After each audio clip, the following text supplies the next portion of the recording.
ఓం శాంతి 17/11/2025 సాకార ఐశ్వర్య మధుర మహావాక్యాలు.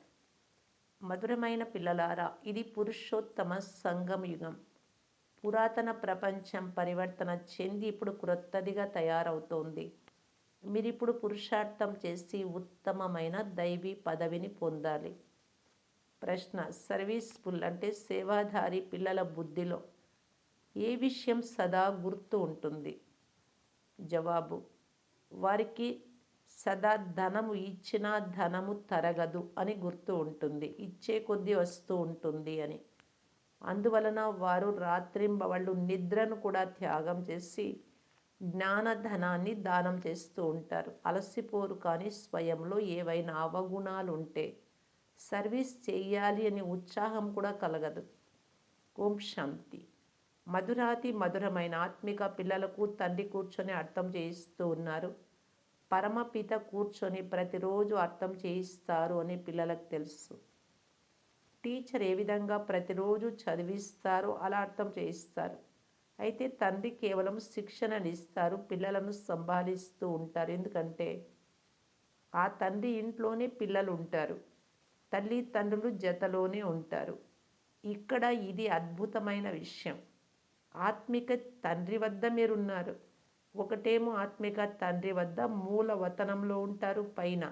తర్వాత కల్పానికి ఒక్కసారి మాత్రమే పిల్లలైన మీకు వారసత్వాన్ని ఇచ్చేందుకు, లేక పావనంగా చేసేందుకు, సుఖశాంతులను ఇచ్చేందుకు తండ్రి వస్తారు. కనుక తండ్రి తప్పకుండా క్రిందకు వచ్చి ఉంటారు. ఇందులోనే మనుషులు తికమక పడతారు. భగవంతుడు వచ్చారు అంటే సాధారణ తనువులో ప్రవేశిస్తారు అని గాయనం కూడా ఉంది. మరి సాధారణ తనువులో ఎక్కడి నుండో ఎగురుకుంటూ రారు కదా. వారు తప్పకుండా మనుషుల తనువులోనే వస్తారు. నేను ఈ తనువులోనే ప్రవేశిస్తాను బ్రహ్మ శరీరంలో అని తండ్రి చెప్తారు. ఇప్పుడు పిల్లలైన మీరు కూడా తండ్రి మాకు స్వర్గ వారసత్వాన్ని ఇచ్చేందుకు వచ్చారు అని భావిస్తారు. తప్పకుండా మనము యోగ్యులుగా లేము, పతితులుగా అయిపోయాము. ఓ పతిత పావన, వచ్చి పతితులైన మమ్ములను పావనంగా చేయండి అని అందరూ పిలుస్తారు. నాకు కల్పకల్పము వచ్చి పతితులను పావనంగా చేసే కర్తవ్యం లభించింది అని తండ్రి అంటారు. ఓ పిల్లలారా, ఇప్పుడు ఈ పతిత ప్రపంచాన్ని పావన ప్రపంచంగా చేయాలి. పురాతన ప్రపంచాన్ని పతిత ప్రపంచమని, క్రొత్త ప్రపంచాన్ని పావన ప్రపంచమని అంటారు. అంటే పాత ప్రపంచాన్ని నూతన ప్రపంచంగా చేసేందుకు తండ్రి వచ్చారు. కలియుగాన్ని నూతన ప్రపంచమని ఎవ్వరూ అనరు. ఇది అర్థం చేసుకోవాల్సిన విషయం కదా. కలియుగం పురాతన ప్రపంచం. తండ్రి కూడా తప్పకుండా పాత క్రొత్తల సంగమ యుగంలోనే వస్తారు. మీరు ఎక్కడైనా తెలియజేయనప్పుడు ఇది పురుషోత్తమ సంగమ యుగము అని, తండ్రి వచ్చారు అని చెప్పండి. ఇది పురుషోత్తమ సంగమ యుగమని తెలిసిన మనుషులు ఎవ్వరు ఈ ప్రపంచంలో లేరు. తప్పకుండా మీరు సంగమ యుగంలో ఉన్నారు. అందుకే మీరు అర్థం చేయిస్తారు. ముఖ్యమైనది సంగమ యుగ విషయమే కనుక ఈ ముఖ్యాంశాలు కూడా తప్పనిసరి. ఏ విషయాలైతే ఎవ్వరికీ తెలియవో వాటిని అర్థం చేయించాల్సి ఉంటుంది. కనుక బాబా చెప్తారు ఇది పురుషోత్తమ సంగమ యుగము అని తప్పనిసరిగా వ్రాయాలి. క్రొత్త యుగము అంటే సత్యుగం. సత్యుగ చిత్రాలు కూడా ఉన్నాయి. ఈ లక్ష్మీనారాయణులు సత్యుగి క్రొత్త ప్రపంచానికి అధిపతులుగా ఉండేవారు అని మనుషులు ఎలా అర్థం చేసుకోగలరు? దానిపై పురుషోత్తమ సంగమ యుగము అనే పదాన్ని తప్పకుండా వ్రాయాలి. ఎందుకంటే ఇదే ముఖ్యమైన విషయం. కలియుగంలో ఇప్పుడు ఇంకా అనేక సంవత్సరాలు ఉన్నాయి అని మనుషులు భావిస్తారు. పూర్తి గాఢాంధకారంలో ఉన్నారు. కనుక ఈ లక్ష్మీనారాయణుడు క్రొత్త ప్రపంచానికి అధిపతులు అని అర్థం చేయించాల్సి ఉంటుంది. ఇవి పూర్తి చిహ్నాలు, గుర్తులు. ఈ రాజ్య స్థాపన జరుగుతూ ఉంది అని మీరు అంటారు. నవయుగం వచ్చింది, అజ్ఞాన నిద్ర నుండి మేల్కోండి అనే పాట కూడా ఉంది. ఇది సంగమ యుగము అని. దీనిని నవయుగమని అనరు అని మీకు తెలుసు. సంగమంను సంగమ యుగమని అంటారు. ఇది పురుషోత్తమ సంగమ యుగము అని. ఇప్పుడు పాత ప్రపంచం సమాప్తమై క్రొత్త ప్రపంచం స్థాపన అవుతుంది అని మీకు తెలుసు. మీరు మనుషుల నుండి దేవతలుగా అవుతున్నారు. రాజయోగం నేర్చుకుంటూ ఉన్నారు. దేవతలలో కూడా ఉత్తమ పదవి లక్ష్మీనారాయణులది. వీరు కూడా మనుషులే, కానీ వీరిలో దైవీ గుణాలు ఉన్నాయి. అందువలనే వీరిని దేవీ దేవతలని అంటారు. అన్నింటికంటే ఉత్తమమైన గుణం పవిత్రత. అందుకే మనుషులు దేవతల ఎదుటికి వెళ్ళి నమస్కరిస్తారు. ఎవరైతే సేవ చేస్తూ ఉంటారో వారి బుద్ధిలో ఈ విషయాలన్నీ ధారణ అవుతూ ఉంటాయి. ధనం ఇచ్చినా ధనం తరగకూడదని అంటారు. అర్థం చేయించే విధానాలు ఎన్నో లభిస్తూ ఉంటాయి. జ్ఞానం అయితే చాలా సహజం, కానీ కొందరిలో బాగా ధారణ జరుగుతుంది, కొందరిలో జరగదు. ఎవరిలో అవగుణాలు ఉంటాయో వారు సేవా కేంద్రాన్ని కూడా సంభాళించలేరు. కనుక ప్రదర్శనీలలో సరి అయిన స్పష్టమైన పదాలను వాడాలి అని తండ్రి తన పిల్లలైన మనకు అర్థం చేయిస్తున్నారు. ముఖ్యంగా పురుషోత్తమ సంగమ యుగం గురించి అర్థం చేయించాలి. ఈ సంగమ యుగంలో ఆది సనాతన దేవీ దేవతా ధర్మ స్థాపన జరుగుతుంది. ఈ ధర్మం ఉన్నప్పుడు ఇతర ధర్మాలు ఏవీ లేవు. 2 యుగాలు. ఈ మహాభారత యుద్ధం ఏదైతే ఉందో దానిని గురించి కూడా డ్రామాలో రచింపబడి ఉంది. ఇవి కూడా ఇప్పుడే వెలువడ్డాయి. ఇంతకుముందు ఇవి లేవు. 100 సంవత్సరాల లోపు అన్నీ సమాప్తమైపోతాయి. సంగమ యుగానికి తక్కువలో తక్కువ 100 సంవత్సరాలైనా ఉండాలి కదా. పూర్తిగా క్రొత్త ప్రపంచం తయారవ్వాలి. న్యూఢిల్లీ తయారయ్యేందుకు ఎన్ని సంవత్సరాలు పట్టింది? భారతదేశంలోనే క్రొత్త ప్రపంచం ఉంటుంది అని, పురాతన ప్రపంచం సమాప్తమైపోతుంది అని మీరు అర్థం చేసుకున్నారు. పాతది కొద్దిగానైనా ఉంటుంది కదా. ప్రళయమైతే జరగదు. ఈ విషయాలన్నీ మీ బుద్ధిలో ఉన్నాయి. ఇప్పుడు ఇది సంగమ యుగం. క్రొత్త ప్రపంచంలో తప్పకుండా ఈ దేవీ దేవతలు ఉండేవారు, మళ్ళీ వీరే ఉంటారు. ఇది రాజయోగ చదువు. ఎవరైనా వివరంగా అర్థం చేయించలేకుంటే ఒక్క విషయం చెప్పండి. పరమపిత పరమాత్మ ఎవరైతే సర్వుల తండ్రి అయినారో వారిని అందరూ స్మృతి చేస్తారు. మీరు పతితులుగా అయ్యారు అని, అందుకే ఓ పతిత పావన రండి అని పిలుస్తారు అని పిల్లలైన మనందరికీ ఆ తండ్రి చెప్తున్నారు. ఖచ్చితంగా కలియుగంలో పతితులు, సత్యుగంలో పావనులు ఉంటారు.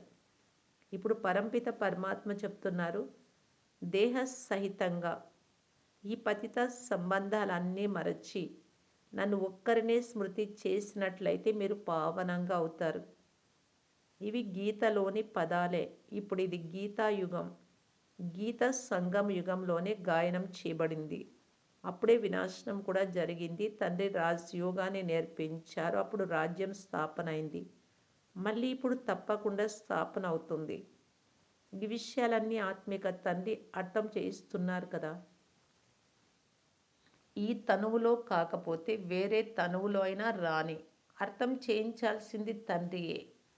మేము బ్రహ్మ పేరేమి చెప్పము, మేము కేవలం ఇలా తెలియజేస్తాము అని అంటారు పిల్లలు. తండ్రి చెప్తున్నారు, నన్ను స్మృతి చేసినట్లయితే మీరు పావనంగా అయ్యి నా వద్దకు వచ్చేస్తారు. ఎంత సహజం. కేవలం నన్ను స్మృతి చెయ్యండి. 84 జన్మల చక్ర జ్ఞానము బుద్ధిలో ఉండాలి. ఎవరు ధారణ చేస్తారో వారు చక్రవర్తి రాజులుగా అవుతారు. ఈ సందేశం అన్ని ధర్మాల వారి కొరకు ఇచ్చారు. ఇంటికైతే అందరూ వెళ్ళాల్సిందే. మేము కూడా ఇంటికి వెళ్ళే మార్గాన్ని తెలియజేస్తాం. క్రైస్తవ ఫాదర్ మొదలైన వారెవరైనా మీరు వారికి తండ్రి సందేశాన్ని ఇవ్వవచ్చు. మీకు ఖుషి పాదరసం చాలా ఎక్కి ఉండాలి. పరంపిత పరమాత్మ చెప్తున్నారు, నన్ను ఒక్కరినే స్మృతి చేసినట్లయితే మీ వికర్మల వినాశనం అవుతాయి, పాపమంతా సమాప్తి అవుతుంది. అందరితో దీనినే స్మృతి చేయించండి. తండ్రి సందేశాన్ని వినిపించడమే నంబర్ 1 సర్వీస్. గీతా యుగం కూడా ఇప్పుడే జరుగుతూ ఉంది. తండ్రి వచ్చారు కనుక ఆ చిత్రమునే ప్రారంభంలో ఉంచాలి. గీతా జ్ఞానదాత శివుడు అనే చిత్రాన్ని. మేము తండ్రి సందేశాన్ని తెలుపగలమని భావించువారు తయారుగా ఉండాలి. మేము కూడా గ్రుడ్డి వారికి ఊత కర్రగా తయారవ్వాలి అని మనసులో ఉండాలి. ఈ సందేశాన్ని ఎవరికైనా ఇవ్వవచ్చు. బీకేల పేరు వినగానే భయపడతారు. బ్రహ్మకుమారిలంటే సంకోచపడతారు. మేము కేవలం తండ్రి సందేశాన్ని మాత్రమే వినిపిస్తాము అని చెప్పండి. పరంపిత పరమాత్మ కేవలం ఇంత మాత్రమే చెప్తున్నారు, నన్ను స్మృతి చేయండి చాలు. మేము ఎవ్వరినీ నిందించము, నన్ను ఒక్కరినే స్మృతి చేయమని తండ్రి చెప్తున్నారు. నేను సర్వోన్నతమైన పతిత పావనుడను. నన్ను స్మృతి చేయడం ద్వారా మీ వికర్మలు వినాశనం అవుతాయి. తండ్రి మాకేదైతే చెప్తున్నారో దాన్నే చెప్తున్నాము అని చెప్పాలి. దీనిని మీరు నోట్ చేసుకోండి. ఇది చాలా పనికి వచ్చే విషయం. చేతులపై, భుజాలపై అక్షరాలు వ్రాయిస్తారు కదా పచ్చబొట్టుతో, అలా ఇది కూడా వ్రాయించండి. కేవలం ఇంత మాత్రం తెలియజేసిన దయాహృదయులుగా, కళ్యాణకారులుగా అవుతారు. మీతో మీరు ప్రతిజ్ఞ చేసుకోవాలి, తప్పకుండా ఈ సర్వీస్ చేయాలి. నన్ను స్మృతి చేయండి చాలు. నన్ను ఒక్కరినే స్మృతి చేయమని తండ్రి చెప్తున్నారు. తండ్రి సర్వోన్నతమైన పతిత పావనుడు. నన్ను స్మృతి చేస్తే మీ వికర్మలు వినాశనం అవుతాయని తెలియజేస్తున్నారు కనుక మేము మీకు చెప్తూ ఉన్నాము అని చెప్పాలి. సర్వీస్ చేస్తూ ఉంటే అది అలవాటు అయిపోతుంది. ఇక్కడ కూడా మీరు అర్థం చేయించగలరు, చిత్రాలను ఇవ్వవచ్చు. ఇవి సందేశాన్ని ఇచ్చే వస్తువులు, లక్షల కొలది తయారవుతాయి. ఇంటింటికి వెళ్ళి సందేశం ఇవ్వాలి. ఎవరైనా ధనం ఇవ్వని ఇవ్వకపోని తండ్రి పేదల పెన్నిది అని చెప్పండి. ఇంటింటికి సందేశాన్ని ఇవ్వడం తండ్రి వచ్చారు అని మన కర్తవ్యం. వీరు బాప్దాదా, వీరి ద్వారా ఈ ఆస్తి లభిస్తుంది. ఇతడు 84 జన్మలు తీసుకుంటాడు బ్రహ్మ, ఇది ఇతని అంతిమ జన్మ. బ్రాహ్మణులైన మనం మళ్ళీ దేవతలుగా అవుతాము. బ్రహ్మ కూడా బ్రాహ్మణుడే. ప్రజాపిత బ్రహ్మ ఒక్కడే ఉండరు కదా, అవశ్యం బ్రాహ్మణ వంశావళి కూడా ఉంటుంది. బ్రహ్మ నుండి విష్ణు దేవతగా అవుతాడు. బ్రాహ్మణులే శ్రేష్టమైన వారు, వారే దేవత, క్షత్రియ, వైశ్య, శూద్రులుగా అవుతారు. మీ విషయాలు అర్థం చేసుకునేవారు కూడా ఎవరైనా తప్పకుండా వస్తారు. పురుషులు కూడా సర్వీస్ చేయవచ్చు. ఉదయాన్నే లేచి దుకాణాన్ని తెరిచేటప్పుడు ఓ ఉదయపు సాయి అని అంటారు కనుక మీరు కూడా ఉదయమే వెళ్ళి తండ్రి సందేశాన్ని వినిపించండి. మీ వ్యాపారం చాలా బాగా జరుగుతుంది అని చెప్పండి. మీరు సాయిబాబాను స్మృతి చేసినట్లయితే, సాయి అంటే సత్యమైన, బాబా అంటే శివబాబాను, 21 జన్మల ఆస్తి లభిస్తుంది. అమృత వేళ సమయం చాలా మంచిది. ఈ రోజుల్లో పరిశ్రమలలో మాతలు కూడా కూర్చొని పనిచేస్తూ ఉంటారు. ఈ బ్యాడ్జులు తయారు చేయడం కూడా చాలా సహజం. పిల్లలైన మీరు రాత్రింబవళ్ళు సర్వీస్లో నిమగ్నం అవ్వాలి. నిద్రను త్యాగం చేయాలి. తండ్రి పరిచయం లభించడం ద్వారా మనుష్యులు సనాతలుగా అవుతారు అని మీరెవ్వరికైనా సందేశాన్ని ఇవ్వచ్చు. మీ జ్ఞానం చాలా ఉన్నతమైనది. మేము ఒక్కరినే స్మృతి చేస్తాము అని చెప్పండి. క్రీస్తు ఆత్మ కూడా వారి సంతానమే, పరమాత్మ సంతానమే. ఆత్మలందరూ వారి పిల్లలే. ఆ గాడ్ ఫాదరే చెప్తున్నారు, ఇంకా ఏ దేహధారిని స్మృతి చేయకండి. మిమ్మల్ని మీరు ఆత్మగా భావించి నన్ను ఒక్కరినే స్మృతి చేస్తే మీ వికర్మలు వినాశనం అవుతాయి, నా వద్దకు వచ్చేస్తారు. మనుషులు ఇంటికి వెళ్ళేందుకు పురుషార్థం చేస్తారు, ముక్తికి వెళ్ళాలి అని. కానీ ఎవరు వెళ్ళలేరు. పిల్లలు ఇప్పుడు చాలా చల్లబడిపోయారో అని అనిపిస్తుంది. ఇంత శ్రమ ఎవ్వరూ చేయడం లేదు, సాకులు చెప్తూ ఉంటారు. ఇందులో చాలా సహించాల్సి కూడా ఉంటుంది. ధర్మస్థాపకులు ఎంతగా సాహసం చేస్తారు. క్రీస్తును శిలువ పైకి ఎక్కించారు అని చెప్తారు. మీ పని అందరికీ సందేశం ఇవ్వడం. అందుకొరకు తండ్రి యుక్తులు తెలియజేస్తూ ఉంటారు. ఎవరైనా సర్వీస్ చేయడం లేదు అంటే వారిలో ధారణ లేదు అని బాబా భావిస్తారు. సందేశాన్ని అంటే ఎవరికైనా చెప్పలేదు అంటే ఈ జ్ఞానం వారు ఆచరణలు తీసుకురావడం లేదు అని. సందేశాన్ని ఎలా ఇవ్వాలో తండ్రి సలహా ఇస్తారు. ట్రైన్లో కూడా మీరు ఈ సందేశాన్ని ఇస్తూ ఉండండి. మనం స్వర్గంలోకి వెళ్తాము అని మీకు తెలుసు. కొందరు శాంతిధామానికి కూడా వెళ్తారు కదా. మార్గమును మీరు మాత్రమే తెలియజేయగలరు. బ్రాహ్మణులైన మీరే వెళ్ళాలి. చాలామంది ఉన్నారు. బ్రాహ్మణులను ఎక్కడైనా ఉంచాలి కదా. బ్రాహ్మణులు, దేవతలు, క్షత్రియులు, ప్రజాపిత బ్రహ్మకు తప్పకుండా సంతానం ఉంటుంది. ఆదిలో ఉండేది బ్రాహ్మణులే. ఆ బయట ఉండే బ్రాహ్మణులు గర్భజనిత కుక వంశావళి వారు.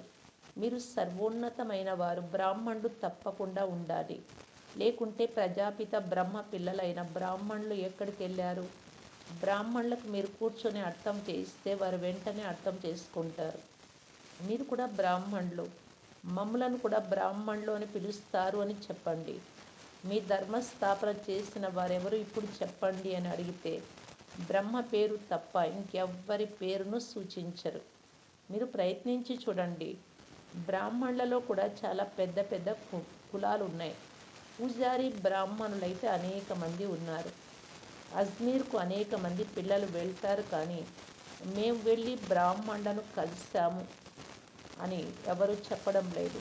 మీ ధర్మస్థాపన చేయువారు ఎవరు, ఎప్పుడు స్థాపన చేశారు అని వారిని ప్రశ్నించాము అనే సమాచారం ఎవ్వరు ఇవ్వడం లేదు.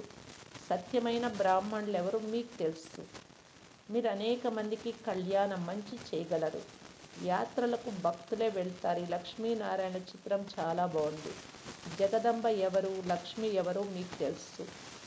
ఈ విధంగా మీరు నౌకర్లకు, ఆదివాసులకు మొదలైన వారందరికీ కూడా అర్థం చేయించవచ్చు. వారికి వినిపించేవారు మీరు తప్ప ఇంకెవ్వరూ లేరు. చాలా దయాహృదయులుగా అవ్వాలి. మీరు కూడా పావనులుగా అయ్యి పావన ప్రపంచంలోకి వెళ్ళగలరు అని చెప్పండి. స్వయాన్ని ఆత్మగా భావించి శివబాబాను స్మృతి చేయమని చెప్పండి. ఇతరులకు మార్గాన్ని తెలియజేసే ఆసక్తి చాలా ఉండాలి.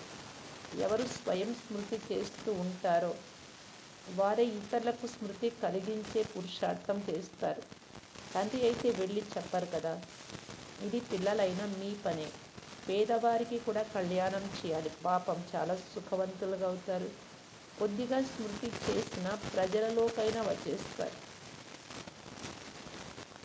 అది కూడా మంచిదే. ఈ ధర్మం చాలా సుఖంనిచ్చేది. రోజు రోజుకు మీ శబ్దం జోరుగా వెలువడుతుంది.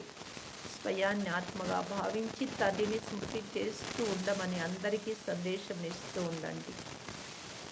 మధురాతి మధురమైన పిల్లలైన మీరు పదమాపదం భాగ్యశాలురు. మహిమను విన్నప్పుడు అవును అని భావిస్తారు. మళ్ళీ ఏ విషయం గురించి అయినా చింత ఎందుకు ఉండాలి? ఇది గుప్త జ్ఞానం, గుప్త కృషి. మీరు గుప్త సైనికులు.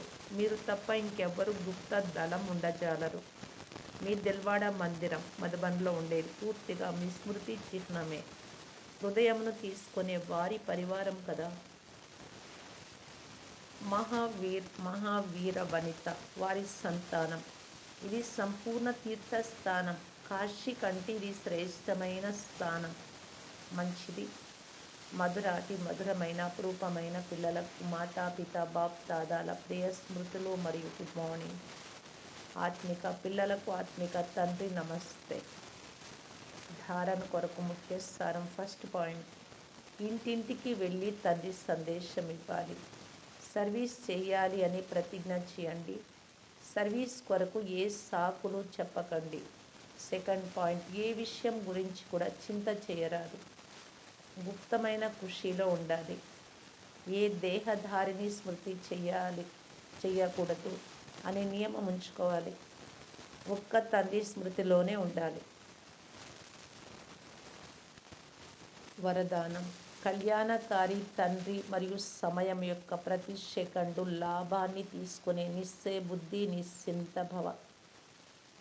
ఏ దృశ్యం నడుస్తున్నా దానిని త్రికాలదర్శులుగా చూడండి. ధైర్యము మరియు ఉత్సాహంలో ఉండి స్వయం కూడా సమర్థమైన ఆత్మగా అవ్వండి మరియు విశ్వాన్ని కూడా సమర్థంగా చేయండి. స్వయం యొక్క తుఫానులలో కదలకండి, అచలంగా అవ్వండి. ఏ సమయం లభించిందో, తోడు లభించిందో, అనేక ప్రకారాల ఖజానాలు లభిస్తున్నాయో వాటి నుండి సంపదవంతులుగా, సమర్థవంతులుగా అవ్వండి.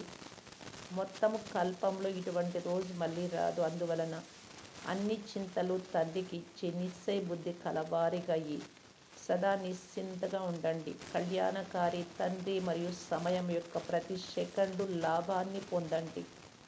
స్లోగన్.